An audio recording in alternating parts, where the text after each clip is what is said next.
Okay, here we are. Now that the N-Strike Elite is out, we are here to answer one of the questions that I've been seeing come up time and time again on the internet, which is, last year Nerf released Vortex as its new long-range blasters, but now we have the N-Strike Elite that is supposed to go 75 feet out of the box, and I believe Vortex only has in the 60s for its advertised range.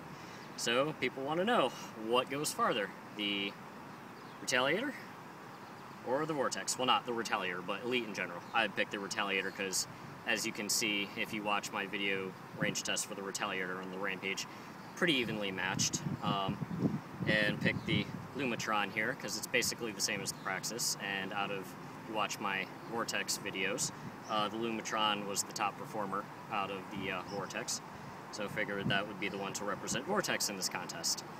And we are going to be testing it with the Elite darts in here, just to give it the best case scenario. The streamlines bounced around a bit. They got pretty similar ranges, but the consistency was off, so don't want to throw it off like that.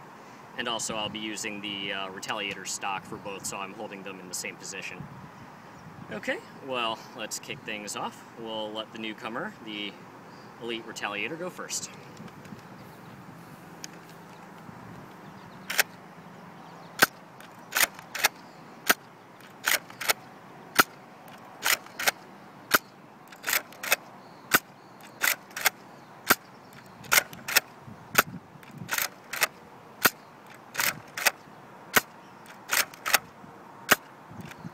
Okay, there's 10 shots for the Retaliator.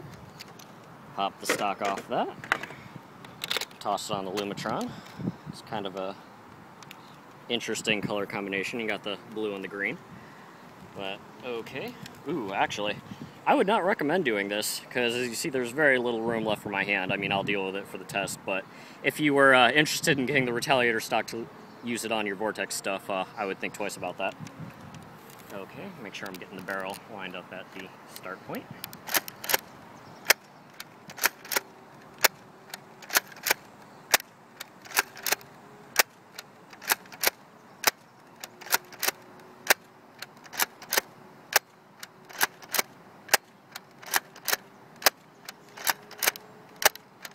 Okay, and there's the 10 discs fired off. And we do have a slight breeze left to right, so if you're wondering if wind is going to make a difference, darts versus discs, this will answer that one for you too. We start with our lowest dart.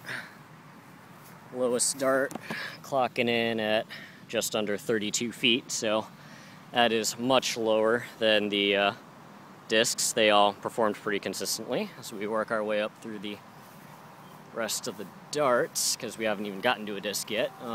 Mid-range for the darts here, about 44 feet, and as we go all the way, well, this is a pretty definitive answer for you.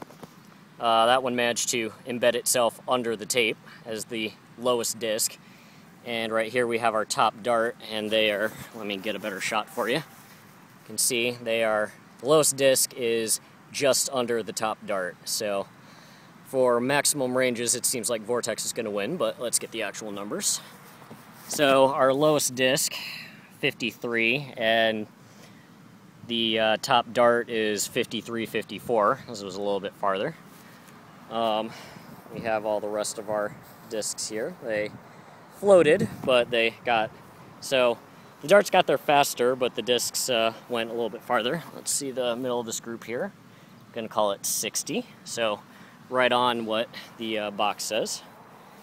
And our top one right here, and we walk that into the tape, and that is 65 feet. So in the battle of Vortex versus Elite, if you're going for max ranges, Vortex is your winner. If you're looking for which one's going to get there faster, it looks like the darts, can watch the replay of the actual shots, but it looks like the darts got there a bit faster and the discs did a little bit of floating. But there you go, Vortex versus Elite. Here's your answer.